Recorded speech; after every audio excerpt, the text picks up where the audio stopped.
9, 8, 7, 6, 5, 4, 3, 2, 1.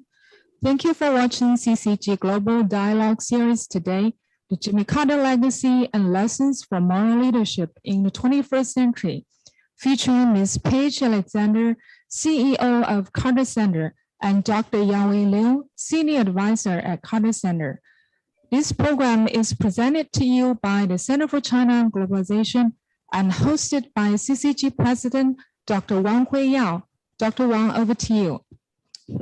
Thank you, Anne. And hello, good evening, and of course also good morning to Paige and Yawei, and also all our viewers in China and outside China. So welcome to this CCG special dialogue again that we're having today. So the dialogue series we had for the last 6-8 months has been very productive, and we have carried about over a dozen very prominent and high-level dialogue. So the topic for tonight is the Jimmy Carter legacy and the lessons for the moral leadership and US-China relations in the 21st century.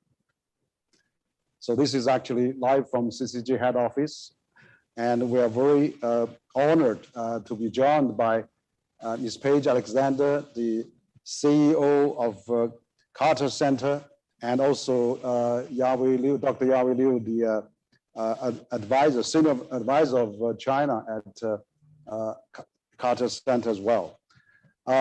So thank you for joining us. And we actually had a very interesting time because about a week ago, we had a discussion with Neil Bush, the third son of George H.W. Bush, and also the president of Bush China Foundation. And of course, we were having this background is because this is China-U.S. exchanges started 50 years ago when Dr. Kissinger first made his secret visit to China. So it's 50 years ago, and then we're in this kind of a contest to looking back half a decade and also the looking to the future. And of course, for the last 40 and 50 years of China-U.S. relations, both President Carter and President Bush has made a lot of contributions. So we are very pleased to have now Ms. Paige Alexander join us. You being the CEO of Carter Center, which is great, and also Dr. Yawei Liu as well. First, I would like to introduce our distinguished speaker and of course our panelists tonight. And Ms. Paige Alexander is a distinguished leader in international development, and her career spans across organizations, including USAID, one of the largest and most active international aid agency, and also IREX, and also the European Cooperative for Rural Development. And also she has carried a project in Africa, Middle East, Europe, and Eurasia. So a vast ranging of international development agency. And of course, you joined Carter Center over a year now, and we are very pleased to have you tonight. And also we have Dr. Yawei Liu, Liu Yawei, is the senior advisor on China at the Carter Center and a member of the Council of Foreign Relations. He's also associate director of China Research Center in Atlanta and adjunct professor at political science at Emory University. Of course, I know Yawei also sits on the CCG Academic Advisory Board, and I remember you were in China quite often and also visited quite often in the past. So the topic I'd like to start tonight, actually, perhaps, this is because we want to review a bit of the history. I know that President Carter is still alive, but, well, and he'll be 97 years old on October 1st, and which is also the National Day of China in China. So we have often heard President Carter say he shares a birthday with the most populous nation in the world. And of course, we know that he actually established the diplomatic ties with China on January 1979.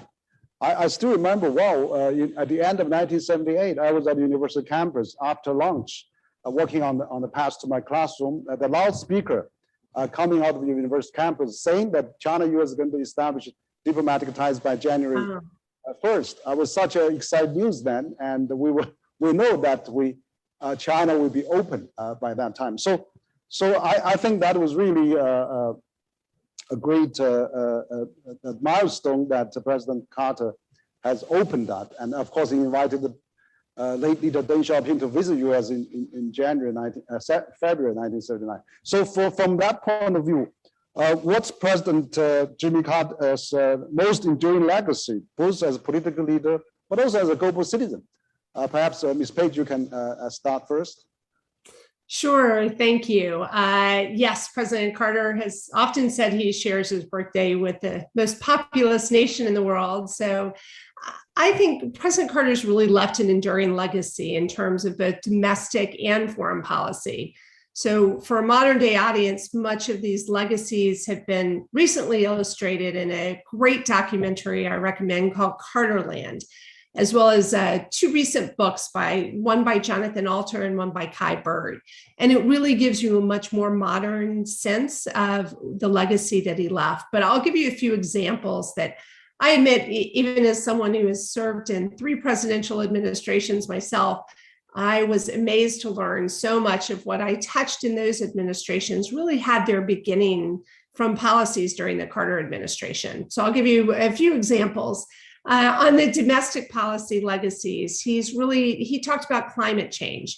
So 40 years ago, President Carter became the first president to acknowledge the need for renewable energy. And he had 32 solar panels installed on the West Wing roof of the White House.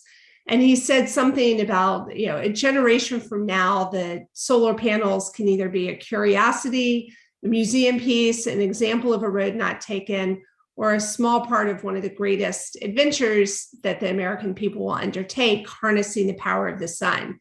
And now there are a little bit of all of those. We have one of the solar panels in the Carter Library and Museum.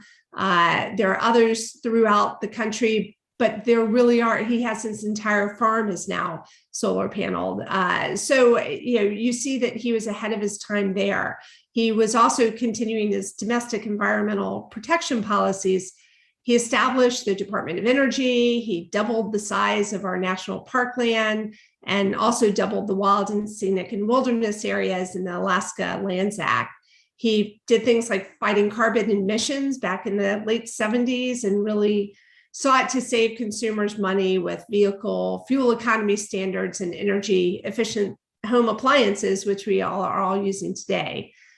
He created the Federal Emergency Management Agency, FEMA, which I think everyone has heard in the news, has been essential again this year, especially in the last week with California fires and the hurricane in Louisiana.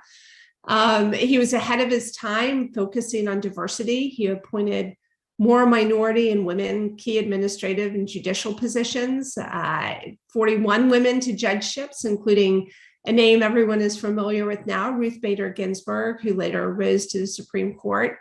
Again, domestically, he created the Department of Education. He deregulated the airline industry. He did things that have become essential in most of our modern days, like it was an oddity at the time, but he deregulated the beer industry. And he also freed up many other industries, such as reforming the federal communication regulations, which really it's enabled the rise of real and fake cable news to compete. And I'll say one might question whether now that was a good idea. But his foreign policy legacies are equally as impressive and pretty much seen altering for the US and internationally. These include some monumental successes like the Camp David Accords, the return of the Panama Canal, nuclear arms reduction with the Soviet Union, and a steadfast belief in diplomacy where he refused to use military means to confront crises such as the Soviet invasion of Afghanistan and the Iranian takeover of the American embassy in Tehran. He created the Foreign Corrupt Practices Act to hold people accountable. He established the Democracy, Human Rights, and Labor Bureau inside the State Department, which acted as a moral check on our foreign policy, and normalizations with China, of course, which I'll let Yao-Wei talk about. And then, and I'll say after the White House, when he left, he spent the last 40 years continuing to show the world what type of person he is. He's always acted from a personal narrative and not a political one. And he has integrity, honesty, and candor, and a commitment to the public good above all else. So his post-White House years have been devoted to causes that are important to him, advancing human rights, alleviating suffering, and offering help and a helping hand to those who need them. So I'd be happy to talk more about the Carter Center and all of his legacies, but I think it's really important, especially for people of my generation and younger, to have a much better understanding of what his White House years were like, because that is one important piece of his legacy. And his 40 years post-White House is equally as important, and I can talk more about that, but I should let Yao-Wei answer some of the questions regarding the opening with China that you were talking about on October 1st. Yeah, no, thank you, Paige. I think this is excellent, to hear that. And he's really a great president, and he has established a lot of new agencies. And of course, you mentioned about education department, but most of all, I mean, he has such a far vision that has already paying attention to the environment, the climate change in the late 70s. That's remarkable. So he probably is the pioneer on that initiative. So I'm really encouraged to hear that. But of course, after his retirement from White House, he's been so active. That's why he founded this Carter Center that particularly he continued his maintain good relation with U.S. and China, and trying to build really a dialogue platform, conferences, seminars. I visited the Carter Center, many years ago. I was quite impressed in Atlanta that he has such a milestone project still going on. So Yao-Wei, probably you can share with us what's President Carter's legacy for China and U.S. relations, probably. Thanks, Hu Yao. Paige, as you know, Hu Yao and the Carter Center, his center, we had a good relationship. He also observed one of the U.S. elections. I think, if I remember correctly, it was 2012 when Obama was running for his second term. So we were in Chicago, we were in Purdue, and we're in other places of the U.S. Now, Hu Yao mentioned that 2021 is the 50th anniversary of Kissinger's secret trip to China. I think, obviously there is a conflict of interest here. So for disclosure, I do work for President Carter, but I also want to say the Chinese are unduly fascinated by Kissinger's secret trip and then President Nixon visit with China in February 1972. Of course, this was considered as an ice-breaking trip.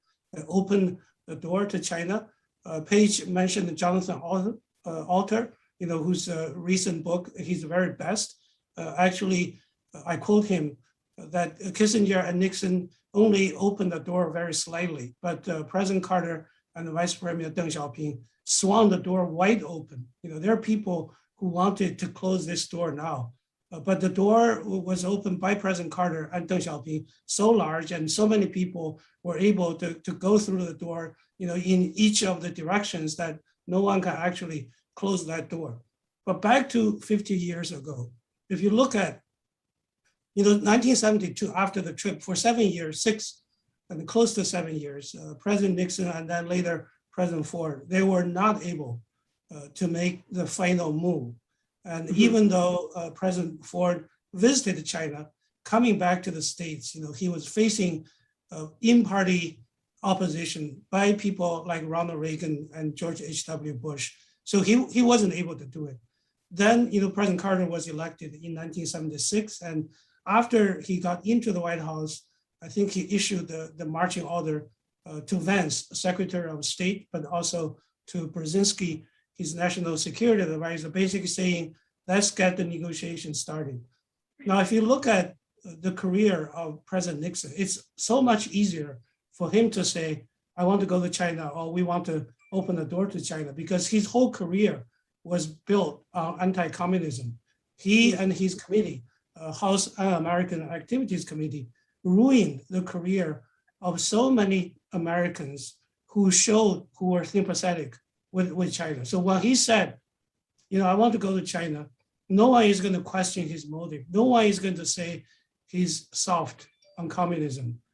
But when President Carter was going to do it, he is facing a lot of political hurdles because his predecessor, President Truman, was accused of losing China in 1949. So that's why President Johnson and President Kennedy both wanted to open up to China, but both decided politically it's not possible. They're going to face a rebellion in Congress and elsewhere. And the Taiwan lobby was very effective. So it was in this context that President Carter made the decision, and he personally took care of the instruction. His representative, Leonard Woodcock, good friend.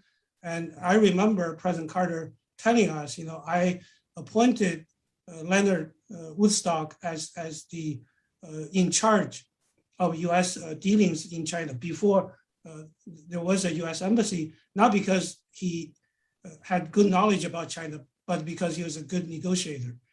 As United Auto Workers, he's good at negotiating with the workers, with the management, with the company.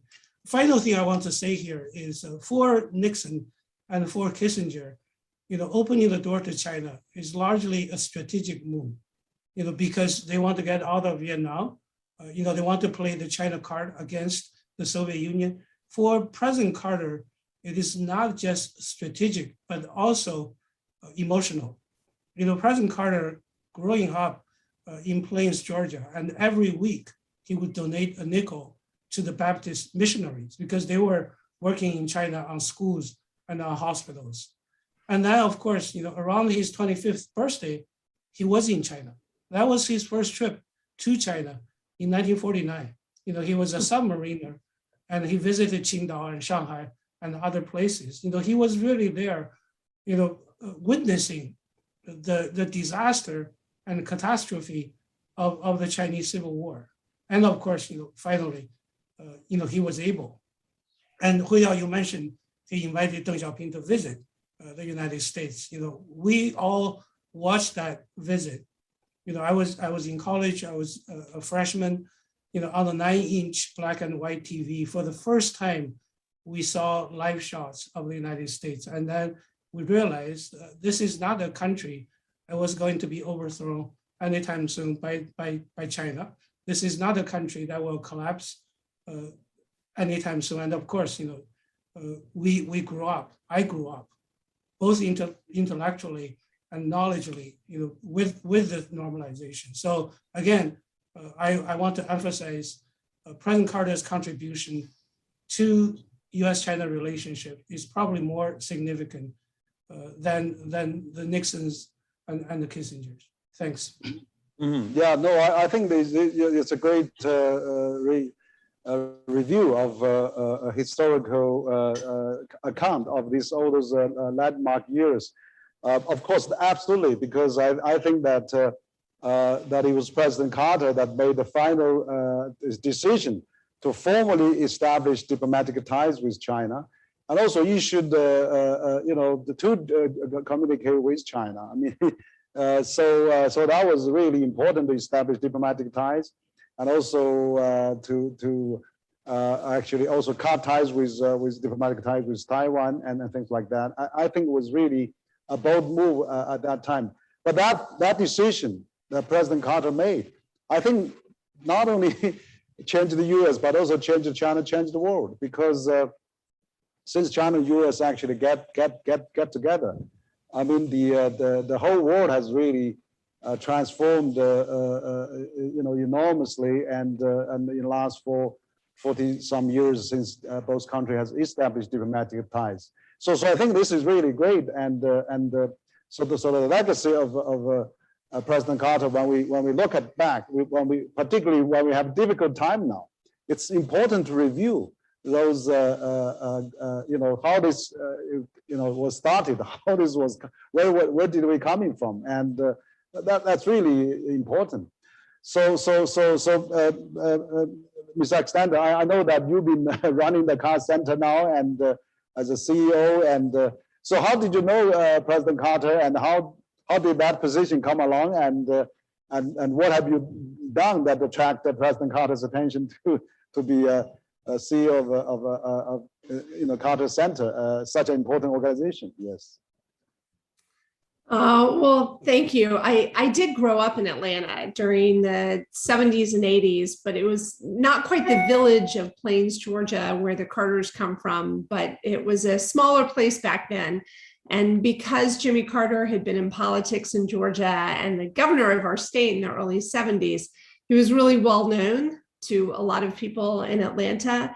So when he became president in 1976, many of his staff came from Georgia, and my parents happened to know someone in the White House office, and they had invited my mother to come see President Carter welcome Margaret Thatcher, the Prime Minister of the UK, in 1979. So I have 3 older brothers, but my mother picked me to see the first female prime minister, and I also then got a chance to meet President Carter. So although I had driven by the governor's mansion growing up, every day going to school because he lived down the street, I had never really met him until 1979 when I was a teenager.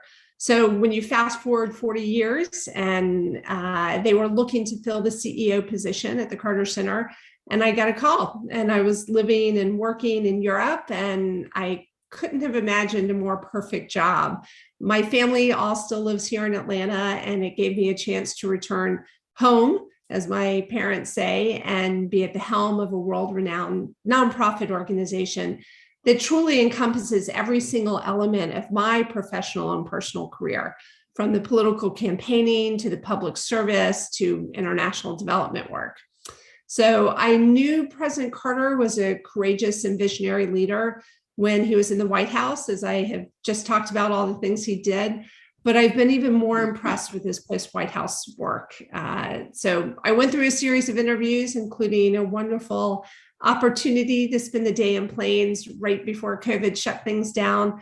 And I enjoyed a whole afternoon with the Carters at their home, having soup and sandwiches and talking about everything from Israel and Palestine to Russia and Syria to farming techniques and agriculture.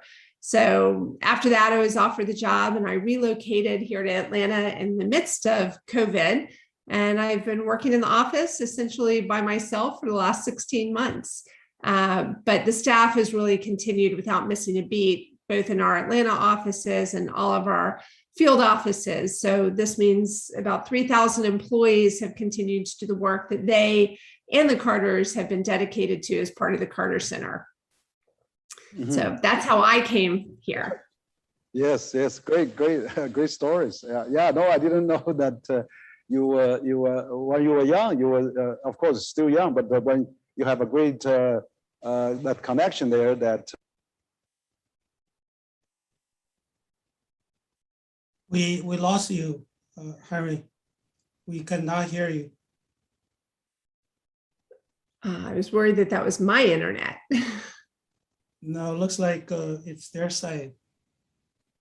President Carter actually, famous normalized U.S.-China relations, and also was translated Deng Xiaoping at that time, and so has been pushing for positive diplomatic ties. I mean, since then, I mean, he's also president of education. He actually, I think probably Yahweh and myself all benefit from that, because I remember his scientific advisor gave him a call, and Deng Xiaoping said, we want to send some U.S. student, Chinese student to the United States.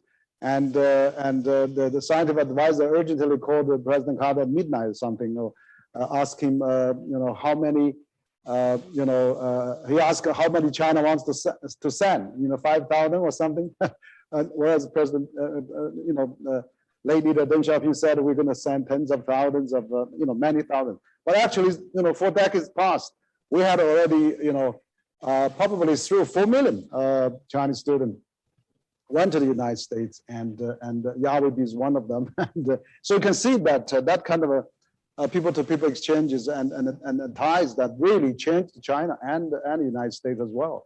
I think this bond, this academic and the talent flow between our two countries has really greatly enhanced the innovation, enhanced the cooperation, and of course enhanced the culture and scientific exchanges, and of course also business enormously benefit from that. So this is really great.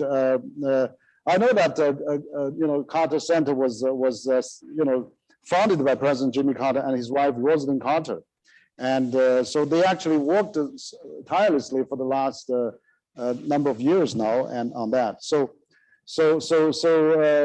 Yahweh, actually, maybe you could share with us how you were able to work at the Carter Center, and of course your interaction with President Carter since you were there since 1998, which is many years ago. Thanks, Huyao, for that question.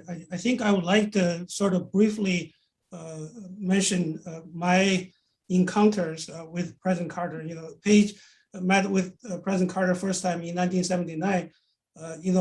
I heard about President Carter in 1978. I think, Huyao, you mentioned you're a college student. I was also a freshman in college when we heard the news that the two countries are going to normalize. I was in Xi'an, in northwestern part of China. My reaction was a little different from yours. You said, that China was going to open up. My initial reaction to the news is, how come, we are going to become friends with an enemy nation, because we were taught to defeat American imperialists, to overthrow the United States and to bring communism to the United States. My initial meeting with President Carter was, I think, almost 11 years after Paige's first meeting with President Carter. I was a student at Emory, and President Carter is a distinguished professor at Emory University. So every year he would have 2 town hall meetings. One town hall meeting with freshmen of Emory University, and the other is with all international students. So the international student town hall usually happened in September. So I was new, and I was thrilled that President Carter is going to meet with us. So I remember he said, Richard Nixon said there was only one China, but he didn't say which China. I said there was only one China, and that's the People's Republic of China. So the Chinese students in the town hall meeting all applauded. That was the key difference. I think the Chinese press, the Chinese media, the Chinese people should always remember. That's the difference between President Nixon and President Carter.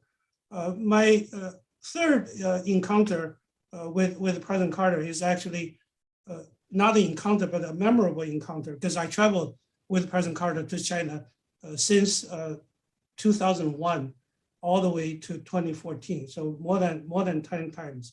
But during the travel in 2009, at the end of the visit, so we were staying in Shanghai, Jinjiang Hotel. This is where Kissinger and Premier Zhou and I negotiated the Shanghai Communique.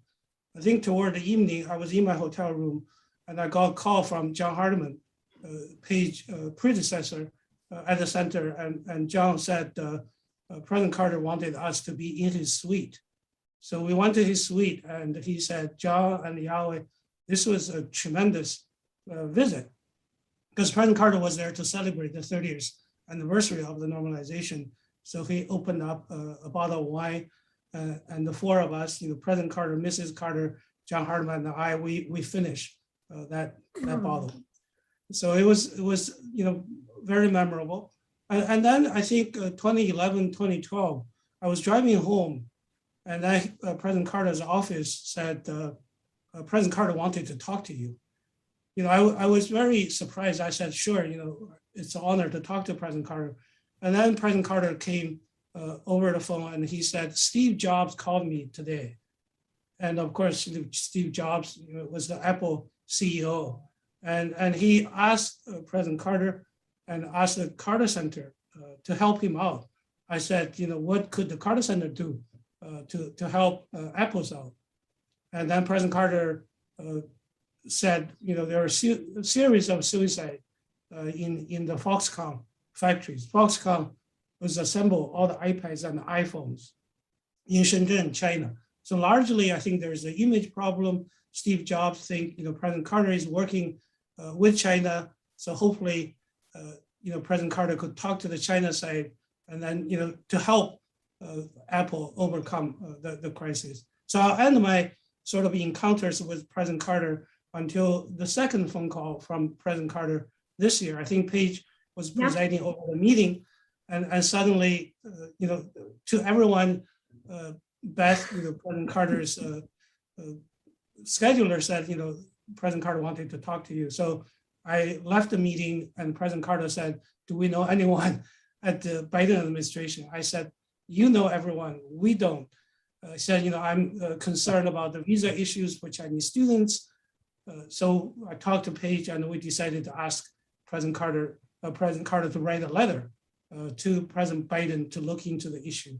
I think in my entire 23 years at the Carter Center, at no time a letter was so quickly drafted, approved, and processed and delivered. In basically about 24 hours, the letter, I think Paige delivered the letter to Tony Blinken, because this is before President Biden was inaugurated, and we got the letter in. So we got a response back. We got a response back, if you remember correctly. Right. And I think the Biden administration's eventual decision to allow international students, majority of whom are Chinese students, to come in after August the 1st because of national security. I think President Carter did play a role in that. So back to you, Henry. Yeah, no, absolutely. No, this is great. I mean, we've been actually monitoring this CCG also on that as well. I actually talked to the Charge d'Affaires here, the one that left and also the one coming. I mean, this actually student exchange is important, and also many Chinese families actually are quite concerned on that. So I'm glad to see actually, the figure until July that U.S. embassy here in China has issued 85,000 student visa to go to the United States. And if you're counting that probably issued in August, we probably could see over 100,000 Chinese student visa being granted to the United States. So this is really important that we see a miles long queue at the Pudong International Airport to go to the United States. So this is great. I think that is important because President Carter has set up this bond and welcomed the Chinese student, and also lately the Deng Xiaoping has actually unleashed this student study abroad movement. I think that movement has actually created a lot of generated so many benefit for China because so many talents has returned. There's a talent circulation, there's a brain circulation, that tremendous help the entrepreneurial, scientific, and of course entrepreneurial and industrial revolution that is going on in China. So absolutely. So Paige, actually, I know that you've been working at USAID for so long. You've been looking after many important projects in different parts of the world, and African, and also, of course, Europe and countries like that. Of course, China also set up a new development agency in 2018. It's called the China International Development Cooperation Agency, CIDCA, and but now I think the developing countries really need a lot of cooperation among the big countries, and particularly development agency. How can we work together? And also, given the pandemic is going on, and given that the Carter Center has so much experience working in the past in Africa and many other countries, how from development point of view, what's your take on this current situation and how maybe in the future, and what are the experience that maybe you have in the past, USAID and others, that for development purpose, how can we really work together in the years ahead, probably. Yeah, Paige. Sure. Well, so just in case we have some people who are listening who do not know exactly what the United States Agency for International Development is, let me give you a quick chapeau of that. It's often called USAID, and it's an independent agency of the federal government responsible for administering foreign aid and development assistance.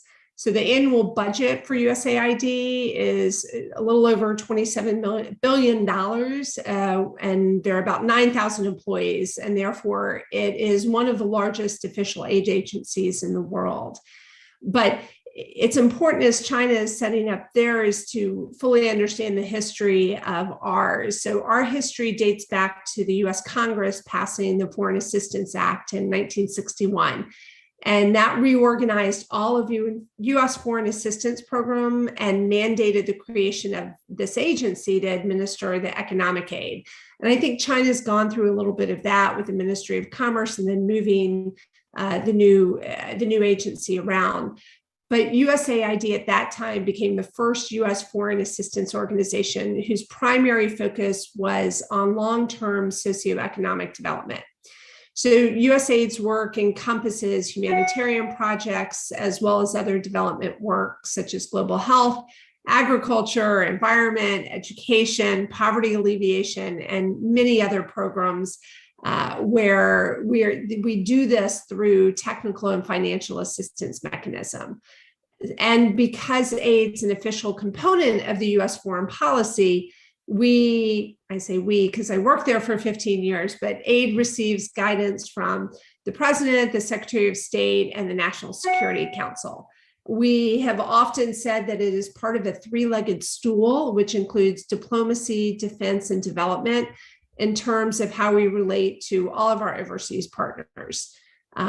Aid's got field offices or projects in about 100 countries. And all the funding going to USAID that then goes out the door is awarded completely through competitive grants and contracts and cooperative agreements. So all the information as to where USAID spends its money can be found on a handy website called foreignassistance.gov. And this is a dashboard for transparency, so US taxpayers and anyone else knows where their foreign assistance funds are being spent.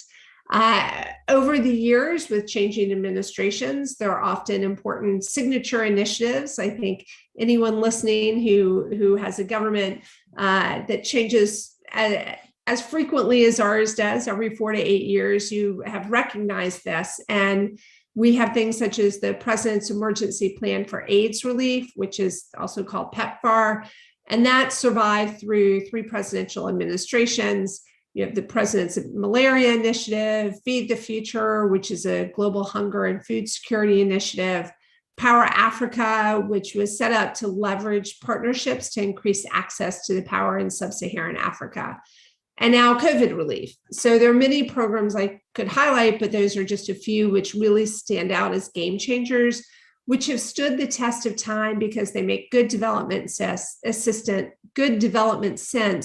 and it's a long-term bet that we're making. So as I understand it, China's new agency provides a larger amount of development finance in the form of concessional loans.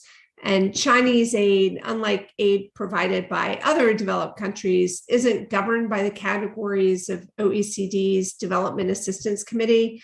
So it's not counted in international statistics. So it's harder for me to make true comparisons. But although China's a latecomer in the international development assistance, I know that China has been engaged in foreign aid in Africa since the early 60s, when it was an important, and when it was still a very poor country, but there was still a lot that was being done. But China is really different today, and its footprint is growing bigger and bigger in developing countries. I think Yahweh knows as well that President Carter once said he saw the presence of China in every African country he and Mrs. Carter had traveled to. So China's really transformed itself from a developing country to a country getting close to joining the club of developed countries. And foreign aid played a small role in China's transformation. So as a result, China's in a better position in terms of how to engage in this work. But as with all assistance in developing countries, it's a challenge to coordinate the assistance on the ground, to share best practices, to learn from these lessons. So we hope the new aid agency will engage with those who've been doing this work for a while, and we can find ways to work together to help those most in need. Great. And yeah, I think that is probably something that both U.S. and China can work together in the future, because I know that the infrastructure now, I mean, not only in developing countries, but even in the U.S. and of course in China, it seems that the infrastructure transformation is going to be the biggest draw for the whole world to develop. And China already got some experience, and we actually set up a Asian Infrastructure Investment Bank, and we're joined by 104 nations already on that. And so I think also, as you said, USAID was set up in the 1960s, whereas China now have this China International Development Cooperation Agency set up in 2018. So I'm thinking, Yahweh, you've been really at the Carter Center for a long time, and of course you involved some project with Carter Center in Africa. But what I'm thinking is now, U.S. and China, we need to find something to work together. I mean, the world will probably need us, and African, Latin American, and all those areas, particularly for the pandemic, that U.S. and China should work together rather than we get into some kind of politics and trying to focus on the source of origin rather than how we can deal with the virus. I mean, that's probably even more urgent, and the world revival leads on that. But after that, we probably need more experience on the infrastructure, how we can work together. I know that President Biden has proposed a $1 trillion infrastructure plan for U.S. I was talking to Neil Bush. I mean, we thought China and the U.S. could have JV, a joint venture company that working in Texas, for example, helping the oil energy export to China and work together. So I know that G7 has proposed Build Back Better the World. I mean, B3W, and of course, China has this Belt and Road Initiative, and we had actually a CCG conference just recently. Chinese former vice minister who look after China outbound investment actually said maybe B3W and Belt and Road can work together. So Yahweh, do you see how we can work together on the infrastructure, and probably giving you a Carter Center experience on working in Africa and other countries? Do you see the possibility of U.S. and China working together in ahead? Thanks, Huyao, for that question. Actually, the Carter Center started promoting U.S.-China collaboration in Africa back in 2012, 2013. So we've been working in this area for almost a decade. I also want to thank you because I think you still remember in the middle of working on that, I asked you, whether you know someone at MOFCOM, and you told me that you know people at the Research Institute of MOFCOM, because we wanted to talk to people who are in charge of development assistance to African countries. You mentioned whether China and the US could work together in the international development area. Before we get into the bigger picture, which is infrastructure, I just want to sort of review some of the small cooperative projects between the US and China. I think the first one probably between USAID and China happened in East Timor. It was an agricultural project. Paige, you mentioned everything has to be out, on the competitive bids. I think a Chinese entity won that USAID contract to work in agriculture in East Timor. After that, I think US and China worked not necessarily, after they talked to each other, but also it was through a contract in Liberia. Liberia emerged out of the Civil War and needs to be rebuilt. US, China, and UNDP work together to rebuild the University of Liberia. That's why we had one of our meetings in Johannesburg at the end of 2017, because at the time, the Chinese ambassador to South Africa, as Huyao mentioned, Ambassador Lin Songtian, and also our vice president for peace, the former vice president for peace, Jordan Wright, was the UNDP Liberia country representative, and Donald Booth, a U.S. special envoy for Sudan, South Sudan, was the American ambassador in Liberia. So the three of them were there together. So we brought them together, and hopefully they could share, how they were able to work together back then, and could they, make recommendations to the government to see if U.S. and China could work together. So that's in Liberia. Of course, the most important U.S.-China collaboration is in the area of public health, and that's Ebola in West Africa. Carter Center actually was very much involved, but not with China, but with CDC here. But China and the U.S. work together. I think what happened, actually, I think, Henry, you probably want to talk to the China side to basically see how this collaboration was brought about. What happened, who called whom first? From the US side, Susan Rice said President Obama asked her to contact the Chinese government to see if China could work together with the US to contain Ebola in West Africa. So that's the American side of the story.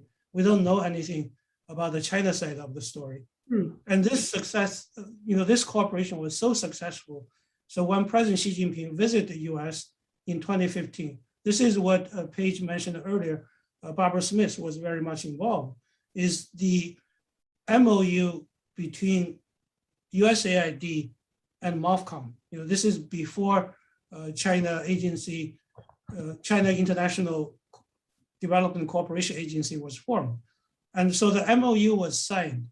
I went to CDC and talked to one of the doctors there. He said, 90% of the MOU work is actually CDC. And what did China and the US do? They worked together. They established the first CDC in Addis, Ethiopia. So this is the first African CDC. And this is a result of US-China work, in West Africa. So again, looking back and looking forward, although US-China relationship is at the lowest point, but there's still a lot of potential for two sides to work together. One, of course, Harry, you mentioned, is pandemic. Second is infrastructure. But all of this, I think, is drawn because of the lack of trust in each other, and also groundless accusation, largely from the USA in terms of what China is trying to do. BRI is a geopolitical move. It has nothing to do with assistance. It's commercial. It's China's sharp power. All of that. So I think the potential is great, but then both sides will have to overcome the current hurdles, and that's going to take time, take patience, take courage. And the Carter Center would very much like to work with your organization, and through you, hopefully, with the Chinese government, to get something going, not to build a road together, but maybe just a small pilot to particularly, like what we're looking into is if China and the US could work together to provide COVID assistance to Myanmar, as simple as that. Yeah, no. Back to you, Harry. Yeah, no. Thanks, Yahweh. I think that absolutely, U.S. and China has many areas can complementary and also can really work together. And I know that in 2015, that General Electric and of course also China Machinery Import Export actually signed agreement to work in a third country as well. China now already. President Xi was talking to Angela Merkel and President Macron on working in Africa. I think Africa, now has such a great,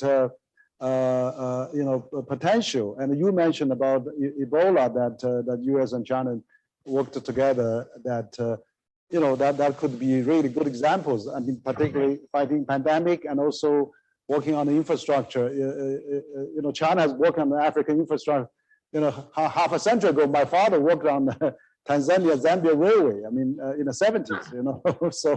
So that was something memorable as well. And so I really think that there's an area that both countries can work together. I think the world needs us, and the developing world also needs us, and we can really supplementary each other. And U.S. has a long tradition, but China has a lot of new expertise accumulated, like infrastructure.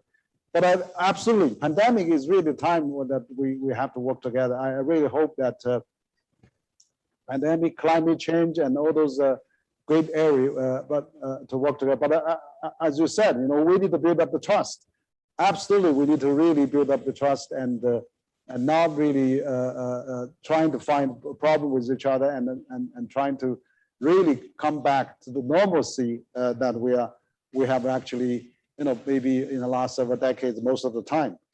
So I know, Paige, you were involved in the post-conflict reconstruction in Balkans. You are very familiar with that area, and so maybe you could share some thoughts on those international initiative then, and also the response on the Balkan and how that helped, and even to the situation we have in Afghanistan these days. I mean, again, we need a global leadership. We need a global concerted efforts to really make sure that the area is reconstructed and maybe put into more stable and peaceful situation. So there's anything idea, any recommendation you can share with us?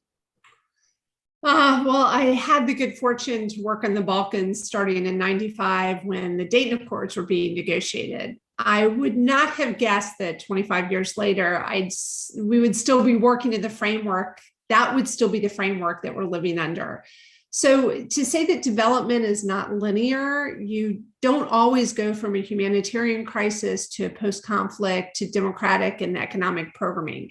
Often the crises happen in advanced developed countries, or the interventions needed are due to backsliding, which requires financial or other assistance so we can recoup the ground that we've lost during a crisis.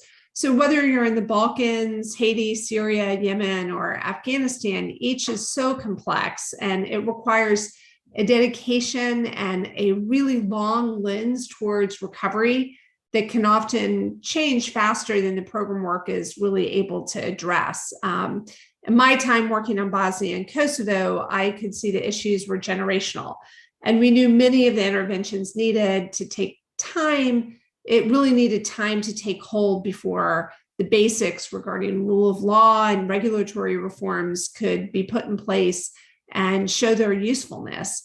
So Afghanistan's a very special case, which we really wouldn't have enough time to cover in this discussion, but the international community should not let its sole attention become the refugee situation. I've seen that happen in Syria as well. So we must really remain focused on those who are in Afghanistan and what we can do to continue helping them live their best lives. It would be wrong for me to surmise what U.S. policy should do now in terms of recognition of the people running the country, but we need to retain some level of discourse so those Afghans who need and want assistance can continue to get it from other countries. On the issue of the role of China and potential U.S.-China cooperation, I think it's fair to say that the top priority for China, like that in the U.S. at the beginning of the war, is to prevent a country from becoming a safe haven for terrorists. China really shares a short border with Afghanistan, and China's got a good relationship with Pakistan, and that influence over the Taliban is very significant. So I hope China, takes advantage of the leverage which the U.S. clearly lacks. I remember when Hillary Clinton was Secretary of State, she introduced the concept of a new Silk Road, and it's about linking Afghanistan to the South Asian countries like India economically. And at USAID, we actually were in the process of changing our Office of Afghanistan, Pakistan, and the Near East Bureau, we merged those for this exact reason, to be able to link.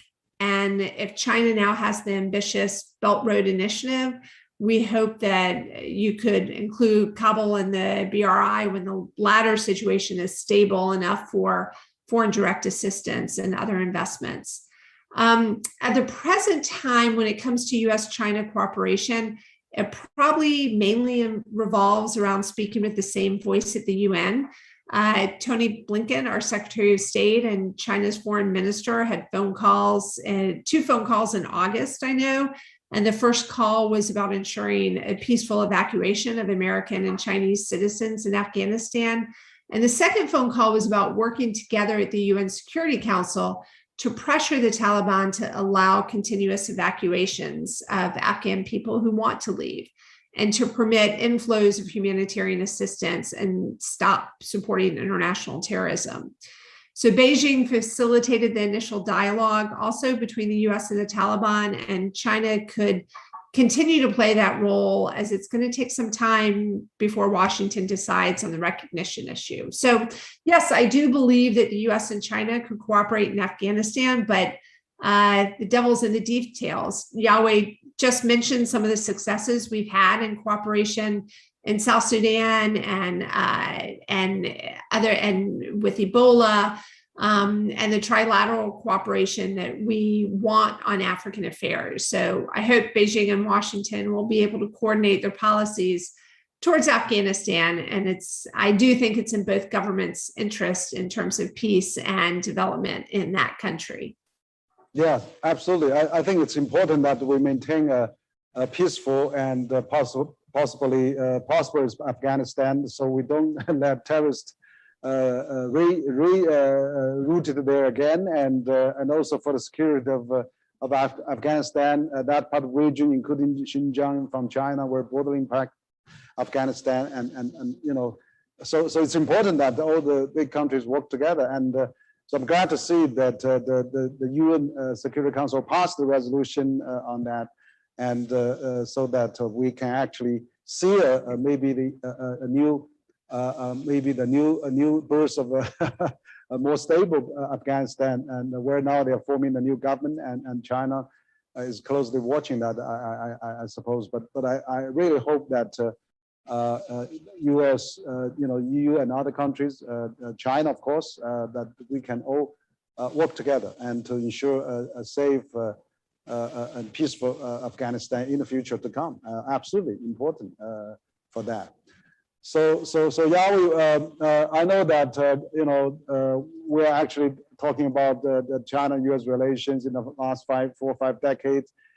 President Carter is the president who established diplomatic ties with China and the U.S.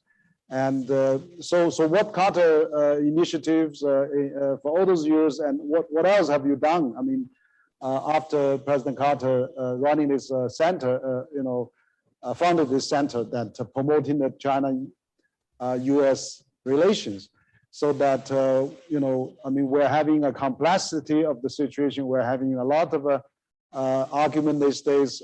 Maybe it's good to look at the historical and the leadership that President Carter, or the vision he has on promoting a better U.S.-China relations.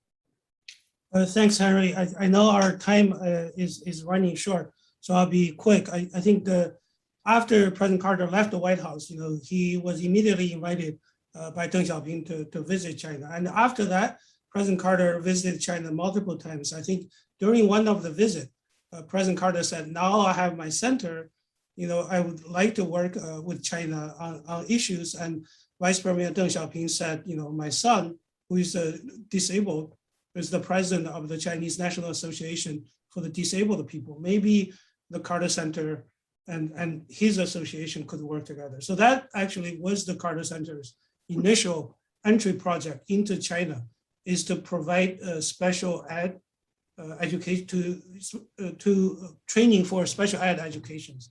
That actually was my first volunteering work with the Carter Center, is to interpret for the Chinese special ed teachers who came here.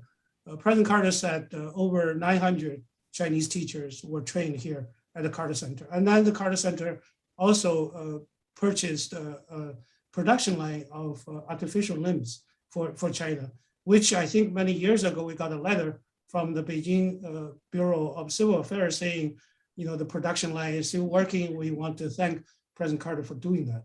So that's our initial entry into China. Later, from 96 all the way to about 2012, I can summarize our engagement with China as telling the China story. So what was the China story the Carter Center was telling? That's the story that China had real, fair, competitive elections at the village level, because we observe village elections. And I think one of the Chinese officials said, if we say China has democracy, nobody is going to believe it. But if the Carter Center observed and then told the world that there were real grassroots democracy in China, that is credible. So that has took a lot of effort from about 2012 now. So over a decade, almost a decade, our work largely is divided into two categories. So one category is about reducing misperception, reducing lack of trust, and to increase mutual understanding. So that is our online initiative, U.S.-China Perception Monitor, 中美印象, our English and Chinese website. We also organize a high-level forum on U.S.-China relations, which began in 2012. The last one we had is January of this year. It's the 8th one. I want to remind our audience that in 2019, in January, we're the only U.S. organization that organized a 3-day meeting on the 40th anniversary of the normalization. No other U.S. organization or think tank really dared to do that because the relationship was at such a low point. We also organized a Young Scholars Forum on U.S.-China relations. So the next one, which is the 6th one, will be held online starting September the 22nd. Now, the second category of the work we do, which is, I think, is more challenging but more significant, is to bring China and the U.S. to cooperate in the third country. We talked about in Africa. I don't want to get into the details of what we have done because of the time shortage. I want to share a sort of an anecdote here so that to highlight the necessity. The Carter Center works in Mali. We have an international ceasefire monitor group over there. China actually has peacekeepers on the ground in Mali. And Huiyao, you mentioned the Chinese government and the French government signed agreement that they're going to coordinate their development assistance in Francophone countries. So, this is all good. China, U.S., and the French, actually, they're supposed to work together in Mali. So the anecdote I want to share with you is between our consultant, Ambassador Bisa Williams, who's running our mission in Mali. So at the diplomatic gathering, she ran into the Chinese ambassador. And now, again, I heard this from a third party, so don't quote me on this, but what the Chinese ambassador told Ambassador Bisa Williams is that it's people like you, Americans and the French, you're the troublemakers, because you're here, you prolong the problems in Mali. As soon as you guys leave, things are going to be good. So that's the core of the misunderstanding. That's the core of the lack of perspective on each other. That's the core of, from the developed countries like US and France and China, which is a new kid on the block. They need to talk about these issues. They need to basically, even if they don't agree, they still need to figure out, since the US, the Carter Center, China, and the French government, they're all engaged in Mali. They're all spending resources, human resources, and others there, but there is no conversation whatsoever between the stakeholders. And hopefully, again, Huyao, you and us and other parties, we can set up a case, a pilot, just look at the particular country where there is US involvement, where there is Chinese involvement, and we come together, both from the non-governmental sector and the government, USAID, CIRCA, whoever that we can bring to the table. And that brings us to where we're working on is Myanmar. How could China and the US, if not working together, coordinate their policies with ASEAN or with the United Nations so that international COVID assistance to Myanmar could be delivered fast and effective. I'll end my sort of other center activities in China here. Thank you, Yahweh. Yeah, absolutely. I think that's part of what we need these days. That particular organization like Carter Center and also other similar NGOs, think tanks, and social organizations, and of course a similar organization in China as well, like CCG also. So Paige, you are the head of Jimmy Carter Center, and you have a lot of experience in international development area, and so I think to really, once again to really we want to revisit this, because we are looking back, but we're also looking in the future. So it's such a challenge in China-U.S. relations. I mean, now the Democrats is back again, but it seems that the political climate is so poisoned in the U.S. now, and maybe that's another popular word, but so negative. And so how really can we change that? And the legacy of President Carter, which he founded and established diplomatic ties between U.S. and China. He actually opened the door for Chinese students. Millions of them went to the United States. He actually was the president, signed the two communique with China and laid the great foundation for the China-U.S. relations. And now this situation is deteriorated. And I mean, President, such a age, 97 years old now, he's still seeing that. So from Carter Center perspective, how do you think that we can repair and work on this relation and put it forward, and so that we can probably have some normalcy, have some expectancy, and not really have a roller coaster like in the President Trump's days, and but even President Biden. I mean, we haven't seen that really getting much better. So as a former President, Jimmy Carter Center CEO, what do you think for the future China-U.S. relation? How we can repair that, and how we can bring to a more normalcy, as probably many people expect that. So it's a good question. I think there are probably 4 or 5 top lessons I believe others could learn from President Carter. And this goes to the relationship that we want to have with other countries. I think first, war should always be avoided. Conflicts can be resolved through peaceful and equal negotiations. President Carter certainly followed this when he was in the White House, and waging peace is one of the missions of the Carter Center. Second, I think human rights are always an integral part of U.S. foreign policy decision-making. So human rights are both a political right and a right to live a decent and free life. For the U.S. to be a global champion for human rights, it also needs to respect human and civil rights at home. And this is why the Carter Centers began to engage in domestic election work, because we recognize there are threats to democratic election standards in the U.S., including especially in our backyard here in Georgia, given the outsized role it played in the last federal election. I think everyone should take a look at themselves from the inside before we start portraying what we want to be doing with other countries.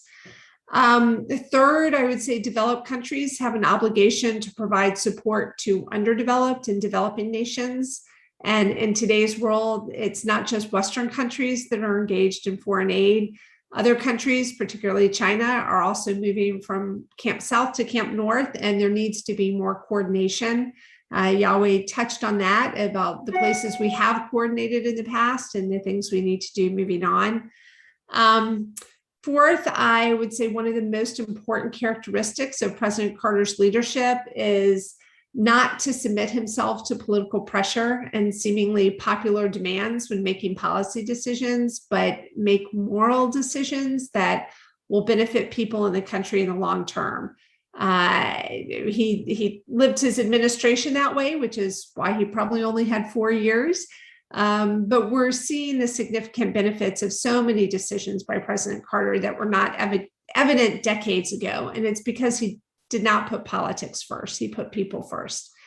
So overall, I'll say that President Carter's always lived his values, and his vision of a future world is a world where wealth is relatively fairly distributed, racial and gender equality is guaranteed and protected by law, and national conflicts can be resolved through peaceful means. And all major powers, regardless of their political system, as we see in our different political systems, agree to cooperate and collaborate to stop things like global warming and nuclear proliferation, to eradicate diseases, and to empower people all over the world to lead a decent life.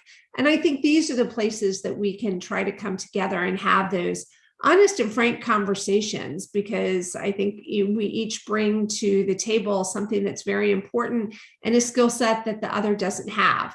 But at the same time, we have to respect that there will be differences. And I think that's the relationship we need to have at this point.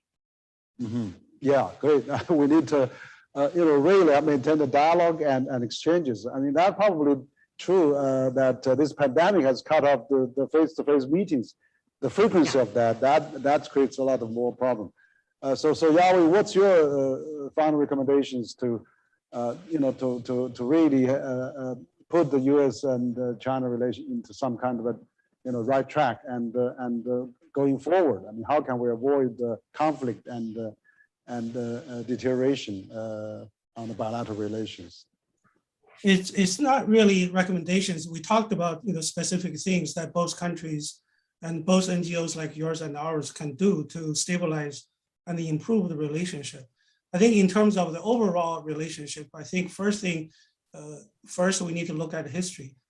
I'm an American history major, and I think if you look back at over 200 years of this relationship, it's special. Me myself, I was born in China, raised in China, and came here when I was 27 years old, and got the opportunity, to pursue my study and to work for President Carter himself. So I always like to tell people I'm an example of how good things will come along if the two countries are going to open door to each other and they're going to work with each other. I think, Huyao, you mentioned millions of Chinese came over here. U.S. government and private sector give these Chinese students, I'm one of them, the opportunity, to work here and to excel. And I think there is indeed a special relationship between these two countries. I think Americans, they care about China, and many Chinese, they like the U.S., they want to send their kids over here. We need to protect that. There is a very good documentary called Our Better Angels, and President Carter watched it, recommended it. I think everyone probably should watch that documentary.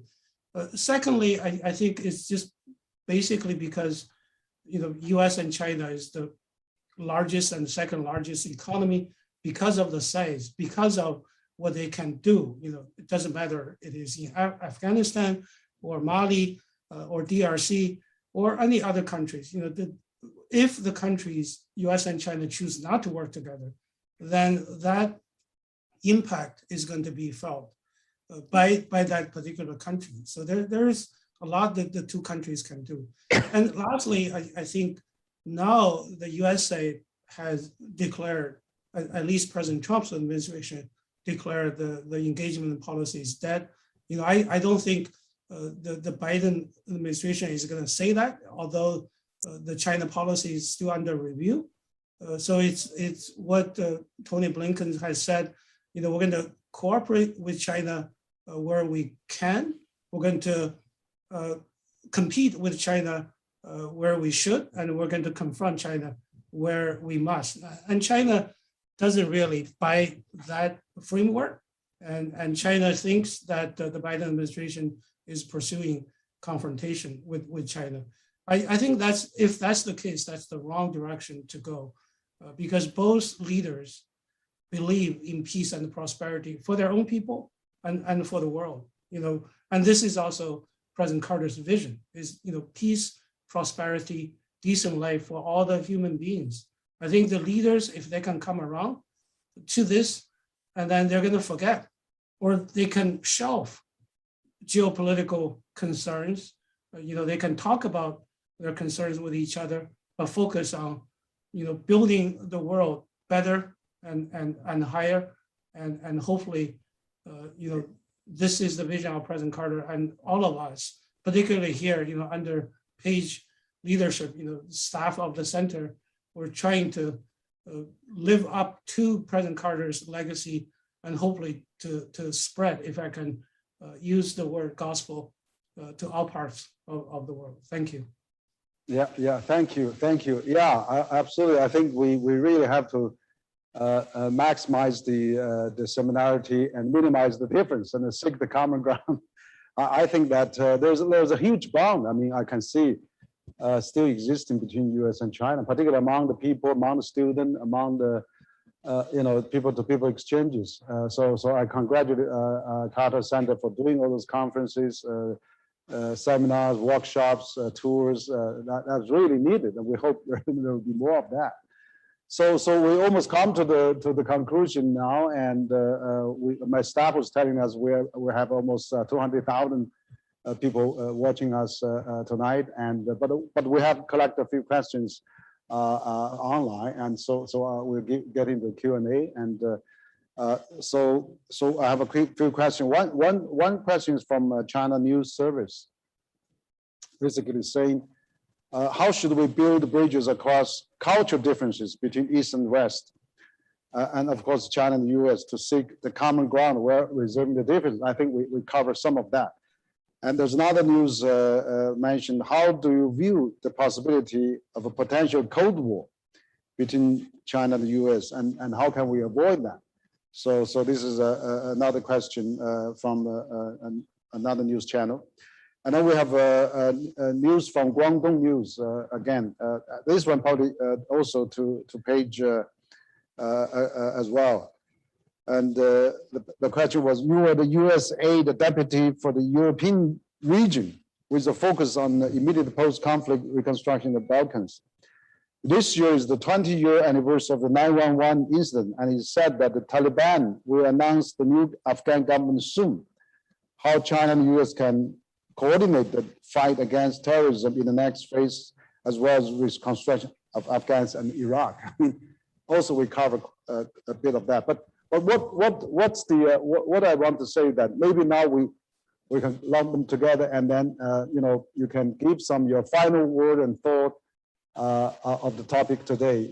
It basically is from the Jimmy Carter, the president legacy, and given the current U.S.-China relations and also the world situation, how can we bring this forward? So with those questions, with the concluding remarks, maybe Paige, you want to start? And Sure. Well, I'll say it was we're coming up on the 20th anniversary of 9/11, and I think that so many lessons have been learned since that period in time, mainly because we've figured out how to share information in a way that we were not doing it, both internally within our own government and externally with others. And so I think we've made some great strides there. But as I had said in my earlier answer, that we're all trying to avoid war. It's in nobody's best interest. And the fight against terrorism is a war, but it's a war that can also be discussed in diplomatic terms. And so I think this is one of the reasons why we need to, hold each other close, as they say, hold our enemies close, It's a conversation that has to happen because I think we're all in this together. It was a very different situation when post-Cold War, when we were working together and rebuilding some of the former Soviet countries. Part of that was, as I said, there's not a linear trajectory in development. And sometimes you can have a fully developed country that's just had backsliding. And so the graduation assistance that we provided in Eastern Europe at the time did not last forever, because that's not where we needed to be. We did not need to continually be doing projects in some of those countries. But I think at the stage that we're at, these conversations and diplomacy, as I said, diplomacy, development, and defense, it's a three-legged stool, and they all have to go together. And we have to be willing to talk in every single one of those areas with our partners, with our allies. This is what's going to get us to the other side of some of these issues. And sometimes, I led delegations with the U.S. government that where we would have Department of Defense, Department of State, and USAID together to have some of these tough conversations, because you don't just get the toys and the guns and the planes. You also often need to take with it sort of holding up a mirror and looking at your own systems. And so I think it's just a continued conversation. I'll say, Yahweh has been the penultimate, East-West divide for us at the Carter Center. And so he can probably answer a little bit more about how those conversations can continue. Yeah, okay, great, thank you. So Yahweh, your final word, please. My final word is, in 5 days, it's going to be the 20th anniversary of 9/11. On the day of 9/11, I was teaching an American history class at the local college. And I think it was during the break when, students heard the news and they started crying, in the hallway. And then the school basically decided no more school on that day. I think the central question for many Americans, it was a shocker. And they asked, why they hate us so much. I think, if we can transplant that into US-China relationship, I think leaders from both sides need to pay attention to this central question, is that, I think both countries are now working toward, hating the other side kind of mode.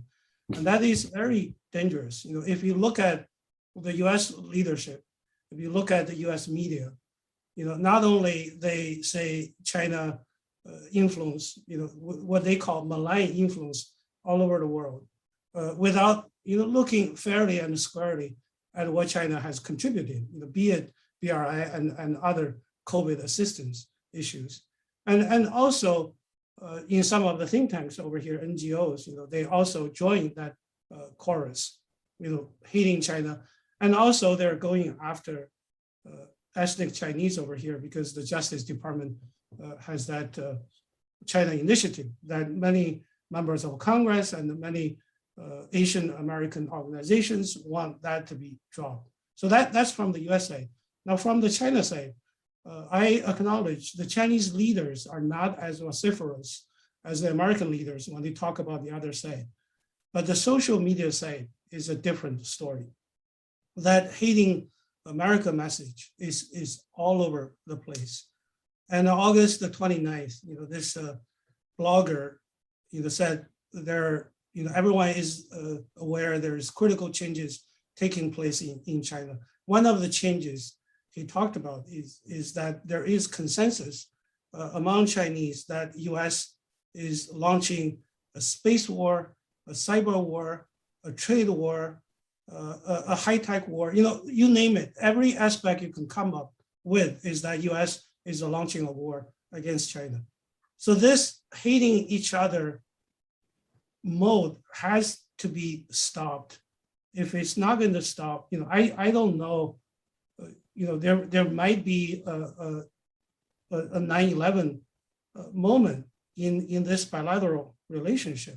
I don't want to scare people, but you think about it. In South China Sea, in East China Sea, over Taiwan issue and others, there is literally a possibility that US and China are going to go to war. So I think I want to end my remarks that peace is so important for both countries. And the leaders and the media managers, the think tanks, the NGOs, they all need to join effort to de-escalate what is going on in the US, to try to debunk the myth. For example, US basically said, the Wuhan Virology Institute leaked the virus. The China said, it's for Detroit that did that. This kind of misinformation campaign has to be stopped, and people's perception of each other, has to be changed. And I don't believe US has a conspiracy to make China collapse. And I don't believe the Chinese leaders want to edge out the US, from East Asia. Both countries are obligated to provide for their own people, but also to provide for the whole world and to work with people all over the world, to anchor peace and prosperity. So thank you, Henry, for giving us the opportunity to engage you and the audience, 200,000 of them, of our view, and hopefully we all share. The more we share, the more peaceful the relationship is going to be, and the more peaceful the world is going to be. Yeah, okay, thank you, Yahweh, and particularly thank Paige as well. Paige, you've been working through 3 administrations in the US government. And of course that also now you are the CEO of President Carter Center, and of course Yahweh is the advisor of the Carter Center. So we're reviewing this today. In the last 42 years since President Carter established diplomatic ties, and which changed the US, changed China, and changed the world. I think China has actually, since then, really become one of the fast developing countries in the world. What we are really looking at the legacy today is that really we felt that there's so much, the world has changed so much, and we really have to self-reflect and to the reality of a contemporary 21st century. Probably we need to upgrade our thinking, and I totally agree with Yahweh that nationalism, populism, that we cannot really let that out of hand and dictate or influence this political decision that made by both countries.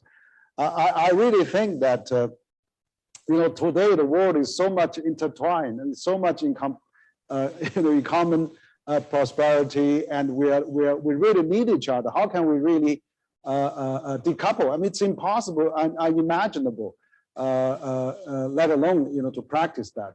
I think that is really unrealistic. So we have to think about in the 21st century and how we can cherish the legacy that President Nixon, President Carter, and President Bush has all established this foundation. The 3 communiques we had, and also the millions of people's exchanges and the billions of trade that we've been conducted among both sides, and investment as well. So we really need cool heads and particular dialogue. And that's why I think the Carter Center and CCG, we're having this kind of dialogue is really important, and to let public know that there's still rational thinking and how we can really make a situation not out of hand. And I agree, Yahweh, there could be a 911 moment or hot issues that can really trigger unexpected things, because we are now in such a prosperity. Who wants to get into hot war? So it's really we need a cool head and need some realist thinking. But on the other hand, I think China is rising. We need to really understand China. We need to probably accept China. It is what has happened in Afghanistan, Iraq, and many other countries. It shows that there's no one model fits all. It has to be diversified. It has to be a country that adapt to its own situation. I think China is working on that path, and the U.S. has its path. We probably will never converge, but let's accept each other and let's work together. So I think that's what the President Carter's spirit and you know, there's not going to be one model for fits everyone in the world. We have to live by diversity. We live by a multicolored world. So again, thank you both so much for joining me tonight, and also on your Labor Day, on your early morning Labor Day, your holidays. So thank you, and thank our audience, and both in China and also other parts of the world. So we hope that we'll see you again. And while you visit China, please come to CCG. We'd like to have you again. Thank you so much. Thank you. Absolutely. Thank you. Thank you. Thank you for hosting. Thank you. Okay, Bye-bye. Bye-bye.